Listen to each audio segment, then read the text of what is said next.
Let's put a few things aside for just a little while. Let's ignore for a moment that President Trump is once again threatening to use the Insurrection Act to send troops to a state, this time Minnesota, because the courts keep telling him he's not really allowed to do that.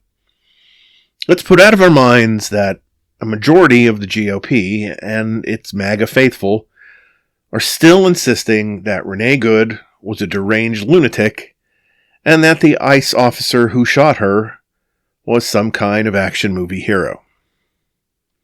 Let's pretend Trump isn't talking about Greenland or claiming he's the acting president of Venezuela or insisting that if a Nobel Prize winner kisses enough ring and hands him their medal, that means he actually won it. Just for now, we're going to put all of that in a box, tape it shut, and slide it under the bed. Because I want to put on a different hat today. Call it a bipartisan hat. Call it a rule of law hat. Call it the are we still pretending laws mean nothing hat. What I want to talk about is Bill Clinton defying a congressional subpoena. Now, Bill Clinton, minus the small detail of not being the sitting president, is in a position that looks uncomfortably familiar. He appears in multiple photographs with Jeffrey Epstein. He has acknowledged flying on Epstein's plane and visiting properties connected to him. He has a documented personal history that makes it easier than it should be to imagine morally gross behavior involving power, sex, and exploitation.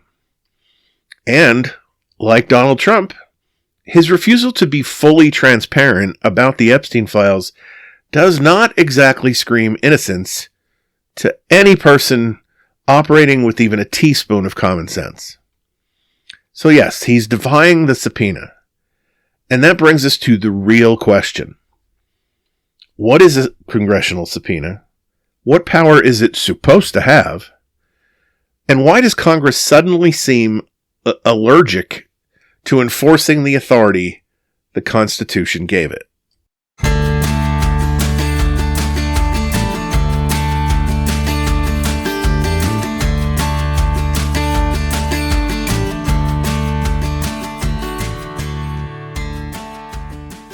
Welcome to another supplemental installment of Back Porch Files. From your neighbor on the left, the podcast about liberal politics, human decency, and life on the blue side of America's ideological divide. My name is Don Spielis, your opinionated host. And today we're going to be talking about the Clintons, Congress, and the all too often ignored power that Congress actually has. Both for those who don't show up and those who do but don't hold true to the oath they swear before testifying. So first, let's talk about the subpoena, what it is and what it's not.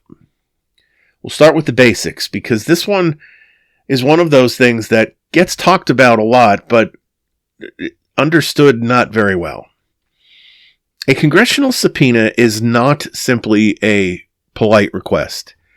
It is not a strongly worded email. And it's not a suggestion that you can decline because you don't like the people asking the questions or you don't like what you expect the questions are going to be. A congressional subpoena is a legally binding order issued by a duly authorized committee of the House or the Senate. Its authority flows directly from Congress's constitutional power to legislate and conduct oversight. Now, is it exactly the same as a court subpoena? No. A court subpoena comes from the judicial branch and is enforced directly by judges. A congressional subpoena comes from the legislative branch and exists because Congress cannot write laws intelligently if it can't investigate facts. That power is implied in the Constitution, and the Supreme Court has upheld it repeatedly for more than a century. Ignoring a congressional subpoena is not supposed to be consequence-free. Under federal law, specifically 2 U.S.C. Section 192, willfully refusing to comply with a lawful congressional subpoena is a crime. A misdemeanor, yes, but a real one, punishable by fines and up to a year in jail. So when people wave this off like it's just political theater, understand something important. It only looks like theater because Congress has spent the last couple of decades refusing, in many cases, to enforce its own authority, or at the very best, enforcing it haphazardly. Historically, Congress has had three enforcement options. First, criminal contempt of Congress. This is the one people hear about the most. Congress votes to hold someone in contempt and then refers the case to the Department of Justice for prosecution. Here's the catch. The DOJ can, and often does, decline to prosecute, especially when politics are involved. And yes, that's a structural problem. Second option, civil enforcement. Congress can go to a federal court and ask a judge to compel compliance. This takes time, often years, and by the time it's resolved, the investigation is usually dead and the point moot. Third, and the one Congress hasn't used since the 1930s, is inherent contempt. This allows Congress to detain or fine someone directly. It's constitutionally valid. It's been upheld by the Supreme Court. And it scares the hell out of modern lawmakers because it would require them to actually act like a co-equal branch of government instead of a podcast panel. So yes, Congress absolutely has tools. The problem is not lack of power. The problem is lack of nerve. Congress's subpoena authority isn't some modern invention either. It goes back to the early 19th century and was firmly cemented by the Supreme Court in a case called McGrain v. Dougherty in 1927. The court ruled that Congress has the power to compel testimony because legislation without investigation is just guessing with better stationery. In the 1930s, Congress used its inherent contempt power to jail a witness who destroyed subpoenaed documents. No DOJ referral, no delay, no strongly worded statement, just immediate consequences. And then, slowly, Congress apparently stopped believing in itself. Now, let's be clear. Accountability has happened, just inconsistently, to put it kindly. In 2022, Steve Bannon defied a lawful subpoena from the January 6th committee. He was held in criminal contempt, prosecuted, convicted, and sentenced to prison time. That is what enforcement is supposed to look like. In 2023, Peter Navarro did the same thing, same result. Contempt conviction, prison sentence. Again, enforcement works when Congress actually follows through. Those cases prove the system still functions when Congress insists that it does. But now let's talk about the rot. In recent years, Congress has watched witness after witness testify under oath and tell demonstrable falsehoods with no consequences whatsoever. We're not talking about vague spin or political disagreement. We're talking about sworn testimony, contradicted by documents, recordings, or, in some cases, even later admissions. Members of the Trump administration and its inner orbit testified under oath and misrepresented facts related to election interference, policy decisions, foreign contacts, and internal deliberations. Some of these testimonies were later contradicted by their own text messages, some by their own colleagues, some by court findings. I'm talking about Kristi Noem, I'm talking about Pam Bondi, I'm talking about RFK Jr. and Pete Hegseth. Each of these individuals has testified before Congress in the last year and told easily disprovable lies. And what happened? Nothing. No referrals, no contempt votes, no DOJ follow-through. I mean, come on. One of these people is the head of the DOJ. All we got was silence. And silence is not neutral. Silence is permission.